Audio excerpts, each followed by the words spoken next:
السلام عليكم ورحمة الله، عزيزي المزارع يا رب تكون بخير. جاي أكلمك النهاردة عن الفول البلدي وعملية التزهير والعقد، وإزاي تقدر تستغل الفترة الجاية لصالحك في الوصول لأفضل نتيجة بفضل الله. الأول هنتكلم عن عملية التزهير وإزاي تحضر كمية أزهار كويسة عن طريق دفع وتحفيز النبات للدخول في المرحلة دي عن طريق بعض المعاملات الفنية، وكمان هنستعرض بعض المشكلات اللي ممكن تأثر على نجاح عملية التزهير والعقد. الأول لازم تعرف إن الفول البلدي بيحتاج درجة حرارة معينة عشان يزهر بشكل طبيعي، وده بيكون عند درجة حرارة من 15 ل20 درجة، أو أكتر أو أقل من كده بيأثر بالسلب على عملية التزهير. لو مناخ المنطقة عندك بيميل للدفء يفضل الزراعة متأخر عشان تتفادى مشكلة الهالوب، ودي كارثة هقولك عليها بعدين، وطرق المكافحة والعلاج.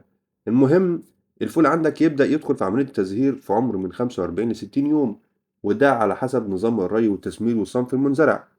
عموما عشان ما اطولش عليك هقولك تعمل ايه. اولا، على عمر 35 يوم ابدأ بري الأرض، وده هتكون تقريبا أول رية بعد التعطيش اللي بنعمله عشان النبات يدخل أو يبدأ يكون عندي كمية خلف. فحضرتك هتضيف نترات نشادر مع حامض فوسفوريك، وبعد الرية دي هترش فوسفور بوتاسيوم وتراقب الأرض بشكل مكثف عشان الإصابة بالحشرات الثاقبة المصة زي المن والذبابة البيضاء بتحصل في الوقت ده، ودي بتعمل كارثة بنسميها الفيتوبلازما، يعني بتحول البرعم الزهري إلى برعم خضري، فتيجي في النهاية تلاقي النبات مفيش عليه أزهار، وده راجع للإصابة الحشرية. وممكن أحكي لك طريقة الإصابة وحدوث التحول ده مرة تانية. المهم يا عزيزي إن إحنا مش بنكتفي برشة واحدة من فوسفور البوتاسيوم، ولكن هتيجي بعد 15 يوم هيكون النبات حضر الدور الأول من الزهر، ولكن لسه الخلف قدامها وقت عشان تستكمل عملية الإزهار. فحضرتك هتضيف مثبت زهر مع الفوسفور بوتاسيوم عشان النبات يكمل في عملية الإزهار والعقد.